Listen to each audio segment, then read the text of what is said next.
আল্লাহ রাব্বুল আলামিন মানুষকে দুইটা জিনিস দিবে, একটা হলো জান্নাত আর একটা হলো জাহান্নাম। যার আমল ভালো আমার আল্লাহ রাব্বুল আলামিন তাকে জান্নাত দিয়ে দিবেন, যার আমল খারাপ তাকে আমার আল্লাহ রাব্বুল আলামিন জাহান্নামের মধ্যে দিয়ে দিবেন। চিৎকার মেরে বলি ঠিক না ঠিক? আমার পৃথিবীর মানুষ কেউ সুস্থ কেউ অসুস্থ, এক একজন এক একটা রোগে আক্রান্ত আছে না নাই? কথা বলেন ঠিক না ঠিক?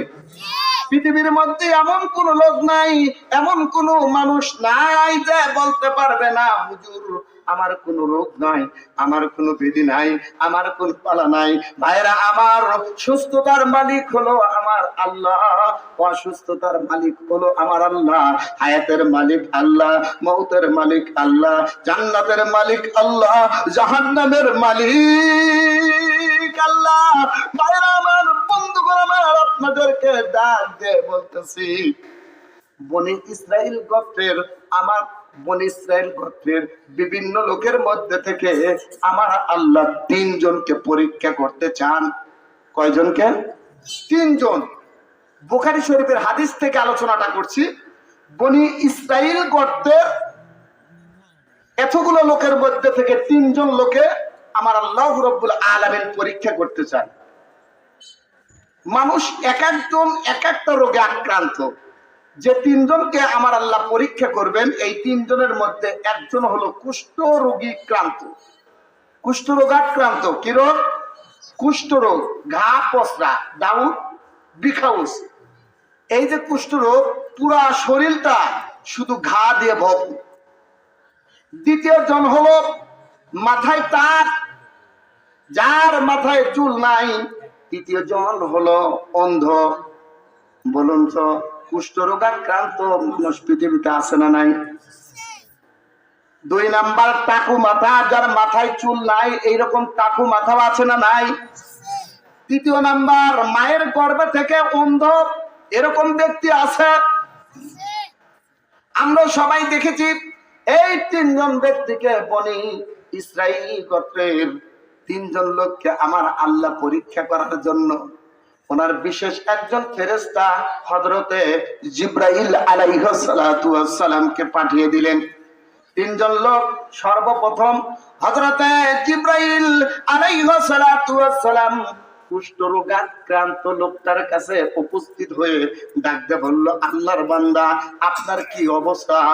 এবার লোকটা ডাক দিয়ে বলল, আমার অবস্থা বেশি ভালো না।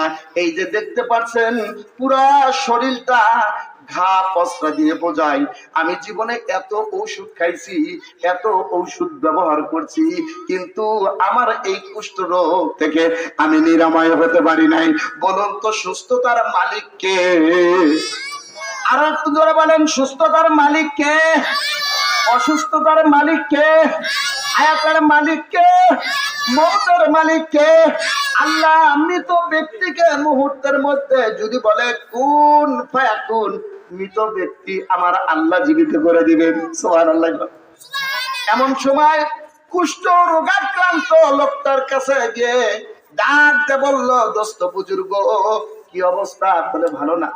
এই যে দেখেন এত ঔষধ খাইছি, ব্যবহার করছি, আমার আল্লাহ সুস্থ করে নাই। হযরতে জিবরাইল আলাইহিস সালাতু ওয়াস সালাম এমন সময় ওই লোকটাকে ডাক দিয়ে বলল, জীবনেতে এত ঔষধ খাইছেন, আমি যদি আপনার এই কুষ্ঠ রোগী নিরাময় করে দিতে পারি তাহলে কেমন হয়? বলে তাহলে তো ভালোই হয়। বলে এমন সময় আস্তে আস্তে করে হযরতে জিবরাইল আলাইহিস সালাতু ওয়াস সালাম বিসমিল্লাহ বলে ফু দিয়া ওনার পুরা শরীরে স্পর্শ করে দিছে। দেওয়ার সাথে সাথেই আমার আল্লাহ কুদরতি হাত বুলাইয়া তার শরীরের যতগুলো জায়গায় ঘা পসরা ছিল আমার আল্লাহ সাথে সাথেই তেলতেলা করে দিছে। জোরে বলেন না সুবহানাল্লাহ। একদম তেলতেলা। শরীরটা যদি কালো ছিল, কালো, শরীরটা একদম ফর্সা হয়ে গেছে। হযরতে জিবরাইল আলাইহিস সালাতু ওয়াস সালাম ডাক দিয়ে বলল, দোস্ত বুজুর্গ আপনার কি কোনো জিনিসের প্রয়োজন আছে? এবার কুষ্ঠ রোগাক্রান্ত ডাক দিয়ে বলল, ভাই, আমার এই রোগ হওয়ার পর থেকে জীবনে কত ঔষধ না খাইছি। বলেন তো, কোন রোগ যদি না সারে, যে যা বলে তারই কাছে যায়। কথা বলেন ঠিক না ঠিক? মোটা খাইতে খাইতে ডাক্তারের কাছে যাইতে যাইতে ফকির হয়ে যায়, এরকম আছে না নাই? হযরত জিবরাইল যখন বলল, দোস্ত বুজুর্গ, আপনার কি কোনো কিছুর প্রয়োজন আছে? বলে, আমার তো সব শেষ। আল্লাহ যদি আমাকে একটা উটের ব্যবস্থা করে দিত তাহলে বড়ই ভালো হইতো। এমন সময় হযরতে জিবরাইল আলাইহিস সালাতু ওয়াস সালাম ডাক দিয়ে বললেন, মাবুদ, একটা উটনির ব্যবস্থা করে দাও। বলুন তো, জিবরাইল বলতে দেরি, আমার আল্লাহ দিতে দেরি নাই। চিৎকার বের বলি ঠিক না বেঠি? হযরত জিবরাইল আলাইহিস সালাতু ওয়াস সালাম যখন বললেন, সাথে সাথে একটা গর্ভবতী উটনি আমার আল্লাহ দিয়ে দিলেন। বলেন সুবহানাল্লাহ।